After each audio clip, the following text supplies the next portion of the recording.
আসসালামু আলাইকুম। তোমরা ভালো আছো সকল ছাত্রবৃন্দ? আজ দীর্ঘ কয়েক মাস যাবৎ আমরা তোমাদের কাছ থেকে দূরে, তোমরাও আমাদের কাছ থেকে দূরে। কারণ যে করোনার ভয়ভীতি বিশ্বজুড়ে, এই বিশ্বজুড়ে করোনার পরিপ্রেক্ষিতে সবাই আতঙ্ক, সবাই আমরা ব্যতিব্যস্ত, ভয়ভীতিতে আছি। যাই হোক, তোমাদের লেখাপড়ার জন্য আমরা বছরের শুরুতে মাত্র কয়েকদিন ক্লাস করার পরে এই করোনার জন্য মাদ্রাসা স্কুল সকলেই বন্ধ হয়ে যাওয়াতে আমরাও ব্যতিব্যস্ত আছি, চিন্তাযুক্ত আছি। তোমাদের লেখাপড়া অনেকটাই পিছনে। এই পিছন থেকে আমরা কেমন করে তোমাদেরকে সামনের দিকে অগ্রসর করব, এই জন্য আমরা ব্যতিব্যস্ত। আর অনলাইনের মাধ্যমে কিছু ক্লাস করার নির্দেশ হয়েছে, আমরা সেই ক্লাসগুলো করতে ইচ্ছুক। যাই আমরা তোমাদেরকে কিছু উপদেশ দেব, তোমরা একটু খেয়াল করবা। আজকে তোমাদের কোরআন নিয়ে কথাবার্তা আলোচনা হবে, কোরআনের তাজবিদ, কোরআনের মাখরাজ সম্বন্ধে। কোরআন পড়তে হইলে মাখরাজ জানতে হয়। মাখরাজ না জানলে কোরআন শরীফ পড়া শুদ্ধ হয় না। এই কোরআন শরীফের জন্য মাখরাজ হইল 17টা। এই 17টা মাখরাজ তোমাদের আমাদের সকলেরই জানতে হবে। এবং মাখরাজ শব্দের মাখরাজ হইল উচ্চারণের স্থান। তাজবিদের পরিভাষা আরবি অক্ষর সমূহ যে স্থান থেকে বাহির হয় বা উচ্চারণ হয়, ওই স্থানগুলিকেই মাখরাজ বলে। মাখরাজ অর্থ বের হবার স্থান। তাহলে এই মাখরাজ 29টা মাখরাজ, 29টা অক্ষর, 29টা অক্ষরের ভিতরে 17টা আছে মাখরাজ। এই 17টা মাখরাজ তোমরা বাড়িতে জেনে নিবে। আমি অল্প কয়েকটা মাখরাজ সম্বন্ধে তোমাদের ধারণা দিব। এই অল্প কয়েকটা মাখরাজ 1 নম্বর, 2 নম্বর, 3 নম্বর এরকম করে করে 17টা পর্যন্ত মাখরাজ আছে। আমি তোমাদেরকে 1 নম্বর মাখরাজ সম্বন্ধে কিছু ধারণা দিই। 1 নম্বর মাখরাজ হলকের শুরু হইতে। হলক মানে গলা।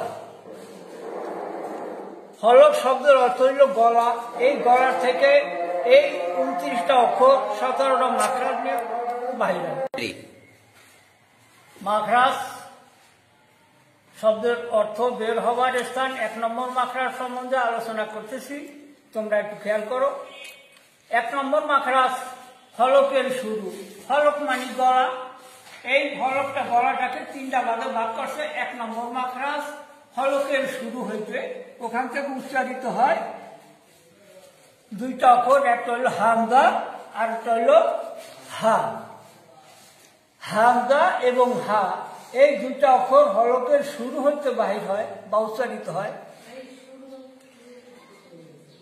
আর 2য় নম্বর মাখরাজ হলকের মধ্যখান। এই মধ্যখান থেকে 2টা অক্ষর উচ্চারিত হয়। একটা হইল আইন আর একটা হইল হা। একটা হইল আইন আর একটা হইল হা। একটু নরম করিয়া আইন গলার ভিতরে চাপ দিয়া এবং হা এটাও গলার ভিতরে চাপ দিয়া 2টা অক্ষর বাইরে হয় এবং হা। 3 নম্বর মাখরাজ কণ্ঠনালীর শেষ ভাগ। এই কণ্ঠনালীর শেষ থেকে 3টা অক্ষর উচ্চারিত হবে। একটা হইল গয় আর একটা খ।